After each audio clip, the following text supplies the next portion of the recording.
देखो सबसे पहले हम लोग जो बात कर रहे हैं यहाँ पे वो है कि कितने तुम्हारे क्लास है या तो फाइलम कितने हैं। देखिए एनिमल किंगडम में टोटल आपको जो पढ़ना है फाइलम वो है 11। ठीक, 11 में फाइलम कौन कौन से हैं सीक्वेंस वाइज देखिए पोरीफेरा, सीलिटेटा, Ctenophora, Platyhelminthes, Aschelminthes, Annelida, Arthropoda, Mollusca, Echinodermata, Hemichordata और कॉर्डेटा। ये 11 हैं फाइलम जिन्हें आपको पढ़ना है।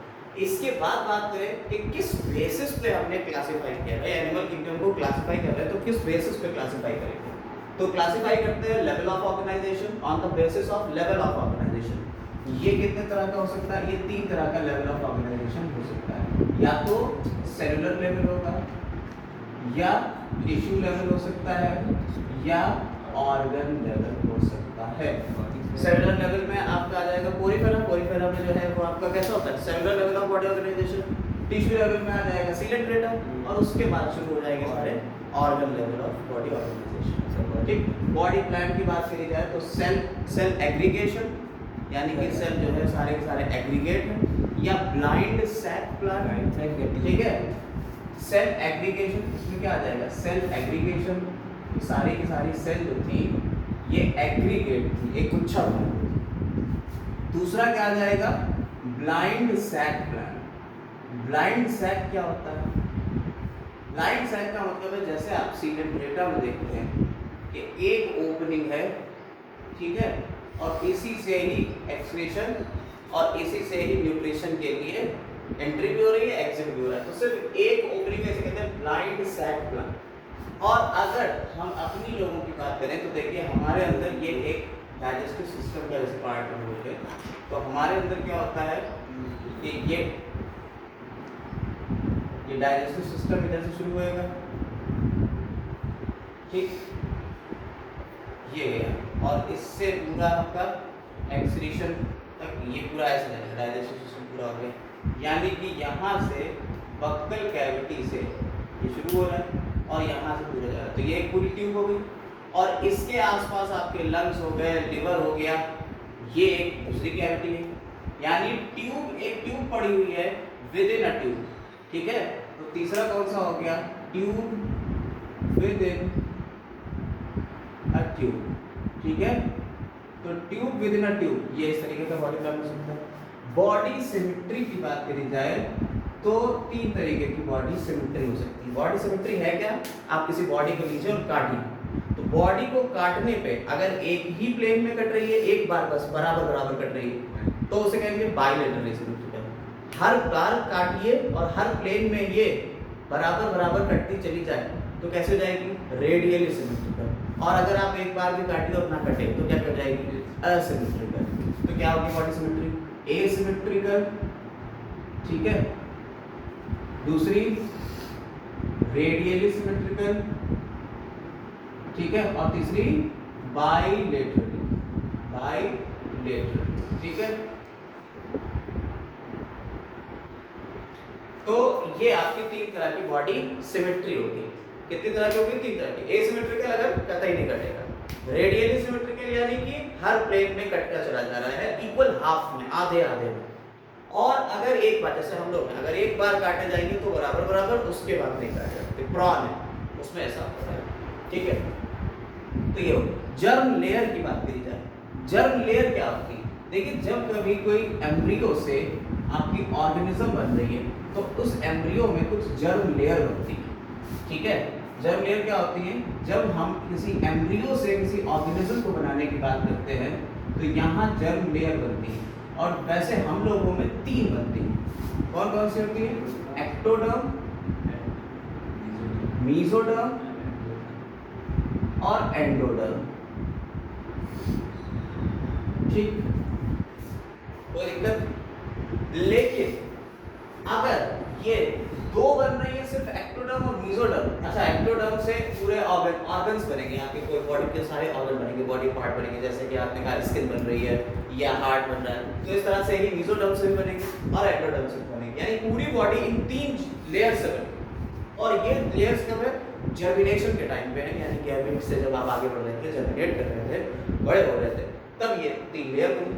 तो जर्मिनेशन के टाइम पे 3 लेयर बन रही है, तो क्या हो गई 3 जर्म लेयर हो गई, और इनसे पूरी बॉडी बन रही है तो इसे कहते हैं ट्रिप्लोब्लास्टिक। क्या हो गई? ट्रिप्लोब्लास्टिक।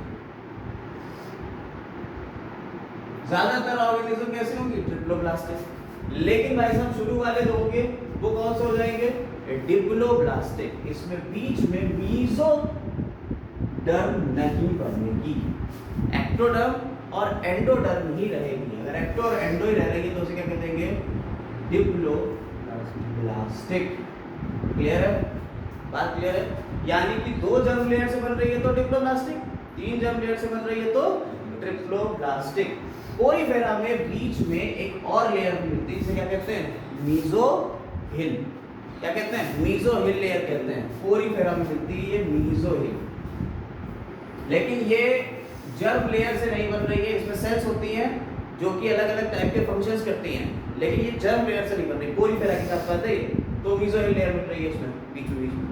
ठीक ऐसे ही सीलेंट्रेटा, लेकिन वो से जर्म लेयर में काउंट नहीं करेंगे। सीलेंट्रेटा में भी ऐसे ही एक फाइब्रस लेयर होती है जिसे मीजोग्लिया कहते हैं। क्या कहते हैं? मीजोग्लिया कहते हैं, लेकिन वो भी इसमें काउंट नहीं करते हैं। तो पोरीफेरा और सीलेंट्रेटा दोनों के दोनों कैसे हो गए? डिप्लोब्लास्टिक। बाकी सब ट्रिप्लोब्लास्टिक। हाँ, बाकी ज्यादातर डिप्लोब्लास्टिक। ठीक, अब बात करी जाए बॉडी के सेगमेंटेशन की। देखिए बॉडी जो होती है आपकी ये सेगमेंट्स में डिवाइड है। जैसे हम लोगों की बॉडी है हेड, थोरैक्स और एब्डोमेन में डिवाइड है, तो ट्रू सेगमेंटेशन मिल रहा है। किसी में फॉल्स सेगमेंटेशन भी मिलता है, यानी बाहर से तो डिवाइड है, अंदर से डिवाइड ही नहीं है बॉडी। जैसे प्लैटीहेल्मिन्थ, इसमें फॉल्स सेगमेंटेशन मिलता है।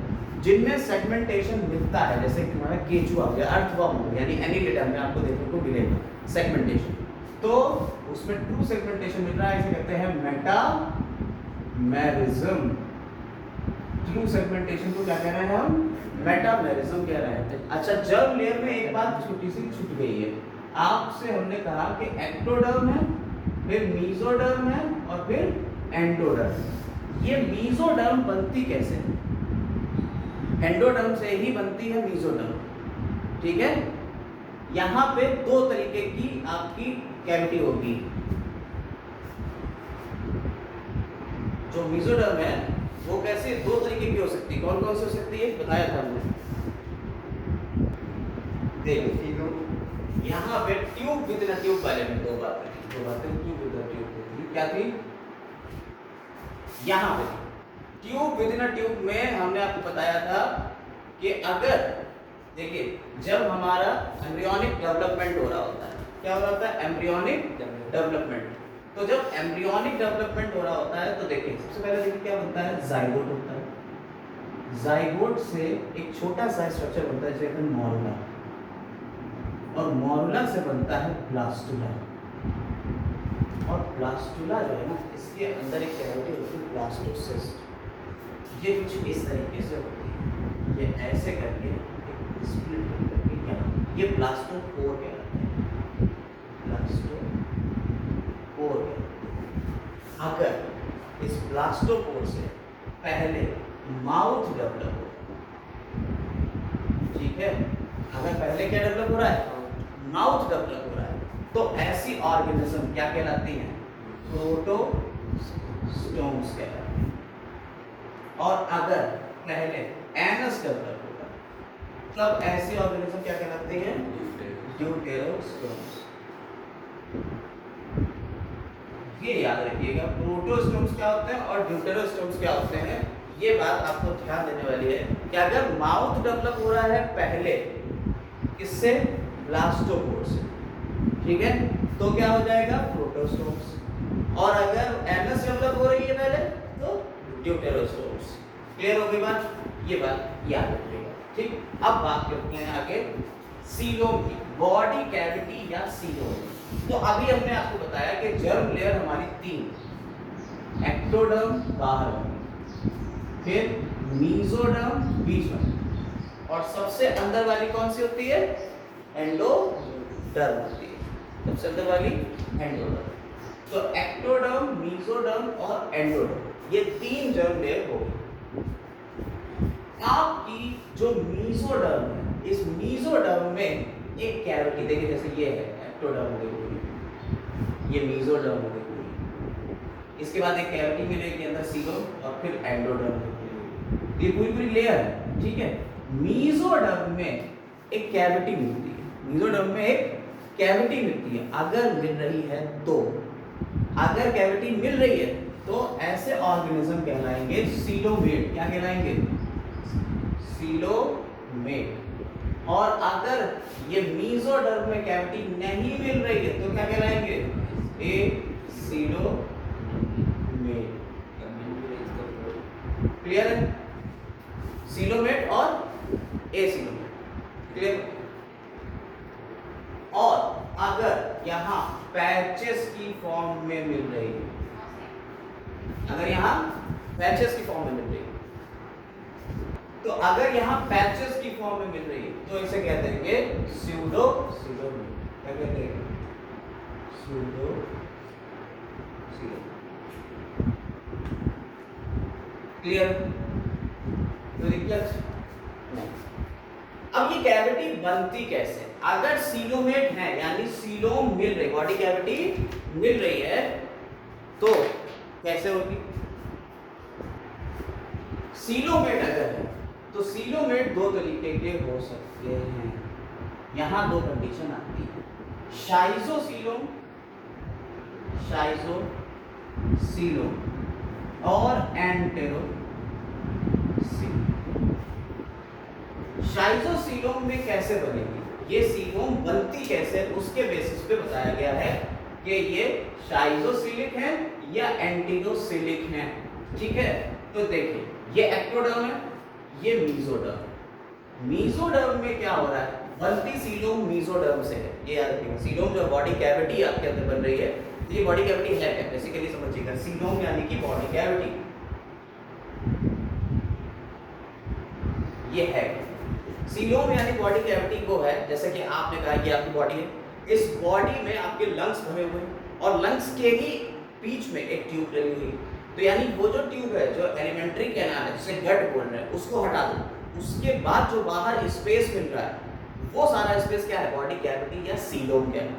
ये सीलोम बन किससे रही है? मीजोडर्म से। किससे बन रही है? मीजोडर्म से। अब मीजोडर्म से बनने के इसके दो तरीके हैं, या तो मीजोडर्म में कोई एक छोटी सी स्लिट पड़ जाए और ये स्लिट बढ़े, ये एंडोडर्म बना दे रहा है, ये एंडोडर्म। ये छोटी सी स्लिट है यानी पतली सी स्लिट है और स्लिट फैलती हुई जा रही है और पूरे में ये कवर कर लेती है इसको, ये ऐसे, ये इधर भी स्लिट थी तो ये ऐसे इसने कवर कर लिया, ये बना दी एक कैविटी। इसे कहते हैं शाइजोसीलोम। किस तरीके की सीलोम क्या कहलाती है? शाइजोसीलोम कहलाती है। लेकिन अगर मीजोडर्म में ऐसे ये बर्ड लाइक स्ट्रक्चर मिले, ऐसे बर्ड लाइक स्ट्रक्चर, और ये बर्ड लाइक स्ट्रक्चर्स जो थे बाद में चल के अंदर से सब के सब जुड़ गए और ये एक सीलोम बना दी। बर्ड लाइक स्ट्रक्चर बाद में सब जुड़ गए और एक सीलोम बना दी, एक कैविटी बना दी। ये क्या कहलाती है? एंटेरोसीलोम कहलाती है। ठीक है, इसके एग्जाम्पल भी हमने आपको बताए थे। कौन कौन से थे? शाइजोसीलोम के हैं एनिलिडा, आर्थ्रोपोडा और मोलस्का। यानी कि एनिलिडा, आर्थ्रोपोडा और मोलस्का, ये तीन कौन से हैं? ये शाइजोसीलोम वाले हैं। इसके आगे वाले आपके जो हैं वो कौन से हैं? इकाइनोडर्मेटा और कॉर्डेटा। इकाइनोडर्मेटा और कॉर्डेटा ये कौन से हैं? ये हैं एंटीरोसिलिक। ठीक, कोई दिक्कत? देखिए ये याद रखिएगा, इसी के बेसिस पे हम क्लासिफाई कर रहे हैं चीज़ों को। तो ये पॉइंट जो 11 है ये याद रखिएगा, पूरे के पूरे फाइलम आपके इन्हीं 11 पॉइंट के ऊपर बेस्ड हैं। क्लियर है? चलो अब बात करते हैं आगे नोटोकॉर्ड की। अब किसकी बात कर रहे हैं हम? नोटोकॉर्ड की। नोटोकॉर्ड क्या होती है? एक आपकी dorsal hollow rod like structure. ठीक है, dorsal solid rod like structure है। ये क्या कर रहा है? देखिए जब कभी हम कॉर्डेट्स की बात करते हैं तो उसमें क्या होता है, यहाँ आपका डाइजेस्टिव सिस्टम शुरू होता है और ये डाइजेस्टिव सिस्टम शुरू होकर ये जाता है, ये एनस होती है। यहाँ होती है nerve cord, hollow nerve cord, और नर्व कॉर्ड और गट यानी डाइजेस्टिव सिस्टम के बीच में एक कॉर्ड लाइक स्ट्रक्चर पड़ा होता है, रॉड लाइक स्ट्रक्चर पड़ा होता है, डॉर्सल सरफेस पे होता है। डॉर्सल सरफेस पे है ऊपर की तरफ, तो उसे हम क्या कहते हैं, नोटोकॉर्ड कहते हैं। जिन ऑर्गेनिज्म में नोटोकॉर्ड मिलता है उन्हें क्या कहते हैं हम, कॉर्डेट। जिन ऑर्गेनिज्म में नोटोकॉर्ड मिलता है उन्हें हम क्या कह देते हैं बेटा, कॉर्डेट। और जिनमें नोटोकॉर्ड नहीं मिलता है उन्हें क्या कह देते हैं, नॉन कॉर्डेट कह देते हैं। बेसिकली अगर आप एनसीईआरटी देख लें 9th क्लास की, अब तो मॉडिफाई हो गई लेकिन पिछली वाली एनसीईआरटी में यह साफ साफ लिखा हुआ है कि नोटोकॉर्ड से क्या होता है कि आपकी मसल्स अटैच होती हैं। नोटोकॉर्ड से क्या होता है, मसल्स अटैच होती हैं, और जब मसल्स अटैच होती हैं तो ये मस्कुलर मूवमेंट में भी हेल्प करता है। साथ ही साथ आप ये देख सकते हो कि ये जो नर्व कॉर्ड है इससे आगे चल के आपके नर्वस सिस्टम पूरा बनेगा। तो नर्व कॉर्ड या नर्वस सिस्टम को डाइजेस्टिव सिस्टम से अलग करने वाली जो कॉर्ड है वो कौन सी है, नोटोकॉर्ड है। क्लियर है, ये बात क्लियर हो रही है, पूरी बातें क्लियर है सब, ठीक है। तो जिनमें नोटोकॉर्ड होगी वो कॉर्डेट, जिनमें नोटोकॉर्ड नहीं होगी वो नॉन कॉर्डेट। अब यहीं पे नोटोकॉर्ड को ही उसी के बेसिस पे थोड़ा सा हम आगे बढ़ते हैं। कुछ कॉर्डेट्स ऐसे होते हैं जिनमें मिल रही है वो तो कॉर्डेट, कुछ कॉर्डेट्स ऐसे होते हैं जिनमें नोटोकॉर्ड सिर्फ और सिर्फ लार्वा की टेल में मिलेगी। किसमें मिलेगी, लार्वल टेल में। अगर लार्वा की टेल में मिल रही है तो ऐसे कॉर्डेट्स क्या कहलाते हैं, यूरोकॉर्डेट, या इन्हीं को हम ट्यूनिकेट भी कहते हैं, ट्यूनिकेट्स भी। इसके बाद अगर ये आपके सिफेलिक रीजन यानी हेड से लेके पूरे टेल तक मिले और पूरी लाइफ मिले, पूरी जिंदगी आपके हेड से टेल तक नोटोकॉर्ड मिल रही है तो उन्हें क्या कह देंगे, सिफेलोकॉर्डेट, सिफेलोकॉर्डेट। और जिनमें नोटोकॉर्ड सिर्फ और सिर्फ ये तुम्हारी कहां तक मिली, हेड से टेल तक मिली, पूरी लाइफ मिली, हेड टू टेल, ठीक है। हेड का रीजन सिफेलिक रीजन है इसीलिए सिफेलोकॉर्डेट। और तीसरे वाले जिनमें ये मॉडिफाई हो गई, नोटोकॉर्ड क्या हो गई, मॉडिफाई हो गई, किसमें, वर्टिब्रल कॉलम में, तो उन्हें क्या कह देते हैं, वर्टिब्रेट्स। समझ में आई बात या नहीं? यानी कि नोटोकॉर्ड के बेसिस पे हमारा कॉर्डेट क्लासिफाई हो जाएगा। फर्दर आगे जाके कॉर्डेट क्लासिफाई करेंगे किसके बेसिस पे, नोटोकॉर्ड के बेसिस पे।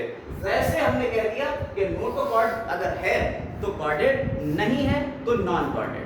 क्लियर? यानी कि इससे पहले वाले ये सारे के सारे कैसे हैं, ये सब नॉन कॉर्डेट्स।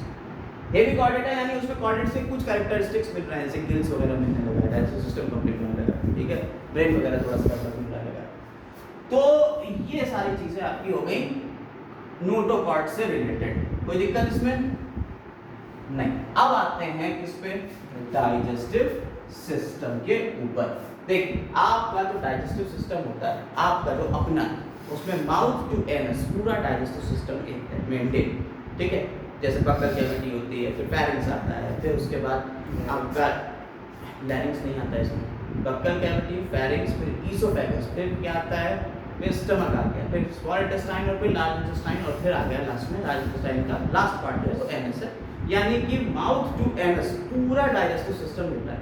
अगर माउथ टू एनस पूरा डाइजेस्टिव सिस्टम मिल रहा है तो इसे क्या कहेंगे, कंप्लीट डाइजेस्टिव सिस्टम। कैसा हो गया ये बेटा, कंप्लीट।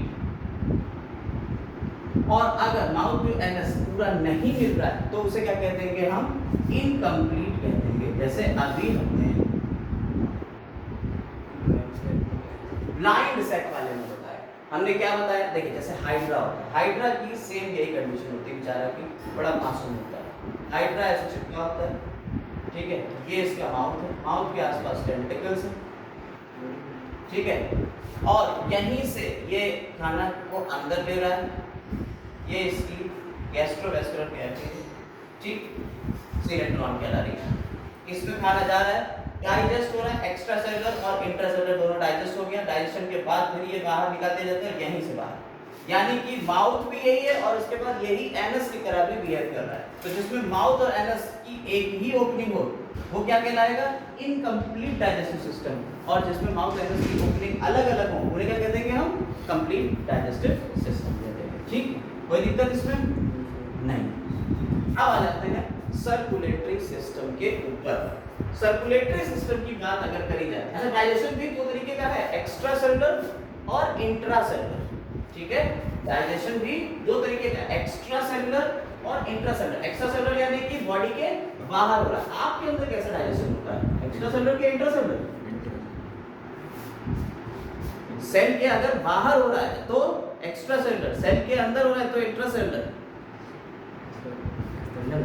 आपकी जो ये बॉडी कैविटी है, ट्यूब है, इस ट्यूब में जैसे मान लो स्टमक है, तो ये स्टमक के अंदर थोड़ी खाना जाता है, ये स्टमक है और स्टमक में जब खाना आ गया तो डाइजेस्टिव जूस इसके ऊपर काम करते हैं, तो क्या हो रहा है, एक्स्ट्रा सेलुलर डाइजेशन है। यानी ह्यूमंस में कैसा डाइजेशन होता है, एक्स्ट्रा सेलुलर डाइजेशन होता है, ठीक है। पोरीफेरा में कैसा होता है, इंट्रा सेलुलर। सीडेंटेटा में कैसा होता है, इंट्रा और एक्स्ट्रा बोथ, दोनों ले लेंगे सीडेंटेटा में, ठीक है। अब आ जाते हैं सर्कुलेटरी सिस्टम के ऊपर।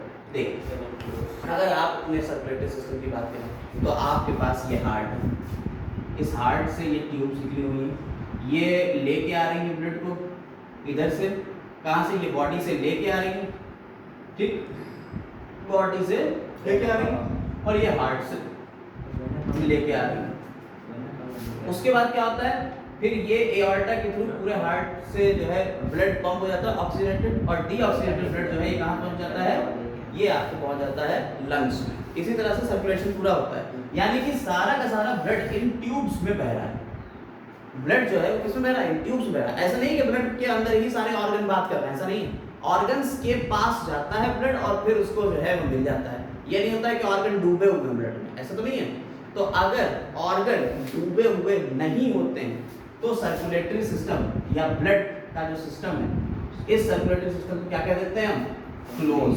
अगर ऑर्गन डूबे हुए नहीं है तो क्लोज। और अगर जैसे कॉकरोच में हमने आपको बताया कि कॉकरोच जो होता है, कॉकरोच में अगर यहाँ से लिया जाए, कॉकरोच का मुंह तो ऐसा हो गया, तो यहाँ से जो जा रहा है खाना पीना, ये इसका पूरा डाइजेस्टिव सिस्टम है और ये डाइजेस्टिव सिस्टम के आसपास पूरे में क्या है, ये ब्लड ही है, ये डूबा हुआ है इसी, ठीक है। ऐसे ही इसके हार्ट्स के आसपास भी यहाँ पे भी ब्लड, ये हार्ट होता है, ठीक है। नीचे की तरफ क्या हो जाता है, न्यूरॉन्स है, ठीक।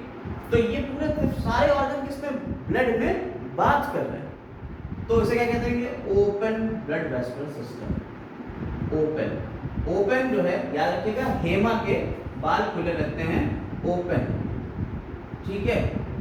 हेमिकॉर्डेटा, इकाइनोडर्मेटा, मोलस्का और आर्थ्रोपोडा, ठीक है, उनमें क्या है, ओपन ब्लड वेस्कुलर सिस्टम मिलता है। बाकी सब में कैसा हो गया, क्लोज। क्लोज यानी कि जो ट्यूब के अंदर ब्लड बह रहा है, जैसे हम लोगों का है, तो हम लोग कैसे हैं, क्लोज ब्लड वेस्कुलर सिस्टम वाले लोग।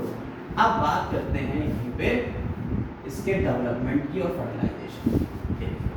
अगर फर्टिलाइजेशन की बात कर रहे हैं, फर्टिलाइजेशन क्या होता है, फर्टिलाइजेशन वो प्रोसेस है जिसमें मेल और फीमेल गैमेट्स का क्या होता है, फ्यूजन होता है और जाइगोट का फॉर्मेशन होता है, यही तो है फर्टिलाइजेशन। तो फर्टिलाइजेशन अगर बॉडी के बाहर हो रहा है तो एक्सटर्नल, और अगर फर्टिलाइजेशन बॉडी के अंदर हो रहा है तो इंटरनल। तो एक्सटर्नल फर्टिलाइजेशन और इंटरनल फर्टिलाइजेशन दो तरीके के क्या हो गए बेटा, फर्टिलाइजेशन हो गए, क्लियर। एक्सटर्नल फर्टिलाइजेशन आपको किसमें देखने को मिलता है बताओगे, फ्रॉग में देखने को मिल जाता है, ठीक है। इंटरनल फर्टिलाइजेशन पोरीफेरा में ही देखने को मिलता है, शुरुआत से ही पोरीफेरा में ही देखने को मिल जाएगा आपको इंटरनल फर्टिलाइजेशन, ठीक। अब बात करते हैं फर्टिलाइजेशन पर, जाइगोट बन गया, जाइगोट का क्या होगा, डेवलपमेंट होगा, ठीक है।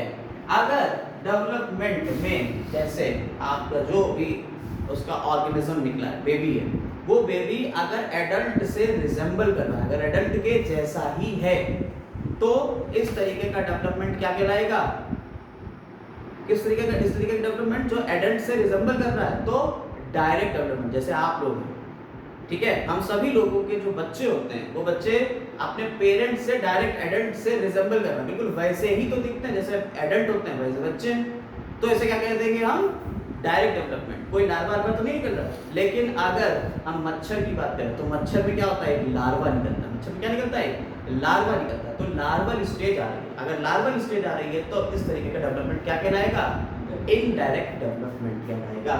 तो डेवलपमेंट दो तरीके का हो गया, कौन कौन सा? एक तो हमने कहा इनडायरेक्ट डेवलपमेंट, जिसमें लार्वा की स्टेजेस आएंगे, हम आपको डिफरेंट टाइप के लार्वा भी बताएंगे। और दूसरा हो गया डायरेक्ट डेवलपमेंट, यानी जिसमें कोई लार्वा की स्टेज नहीं, डायरेक्ट एडल्ट से रिजेंबल कर रहा है जो बेबी। तो इनडायरेक्ट डेवलपमेंट में जब लार्वा आता है तो लार्वा जो है वो एडल्ट से एडल्ट बनता है। लार्वा किसमें बदलता है? लार्वा बाद में एडल्ट बनता है। भाई एक मच्छर है, पहले अंडे देता है पानी में, उन अंडों से छोटे छोटे लार्वा निकलते हैं, फिर वो मच्छर बनते हैं, उड़ना सीखते हैं, यानी कि लार्वा से एडल्ट में बदलेगा। अब एडल्ट में बदलने के लिए अलग अलग प्रोसेस, जो ये प्रोसेस है लार्वा से एडल्ट में बदलना, इसे क्या कहते हैं? मेटामॉर्फोसिस।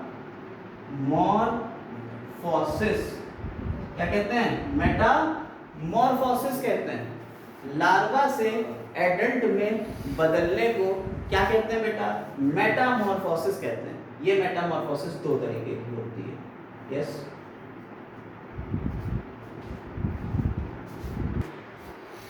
तो मेटामॉर्फोसिस दो तरीके की है। कौन कौन सी?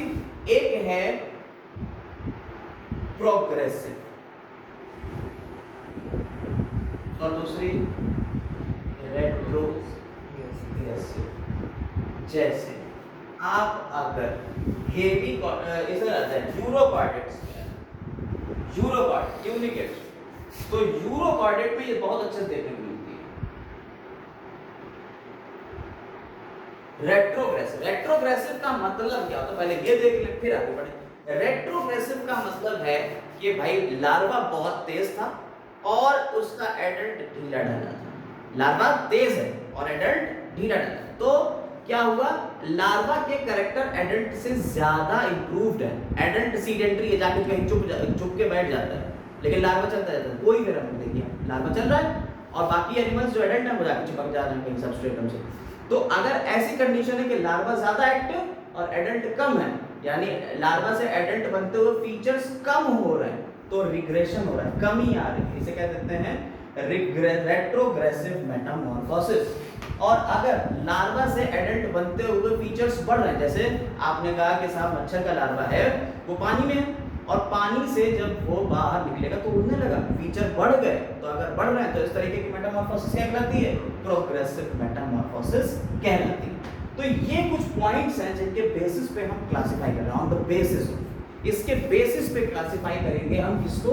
इसको। सबसे पहले आपको इस चैप्टर में यही याद होना चाहिए, ये फाइलम सारे के सारे पता होना चाहिए, क्योंकि एग्जांपल आते जाएंगे भाई इसका एग्जांपल ये, इसका एग्जांपल ये, इसका एग्जांपल ये, तो फाइलम के नाम तो एटलीस्ट पता होना ही चाहिए। दूसरी चीज है किस बेसिस पे क्लासिफाई कर रहे हैं, इन्हीं के बेसिस पे हम लिखते जाएंगे हर एक फाइलम को और ये क्लासिफाई हो जाएगा।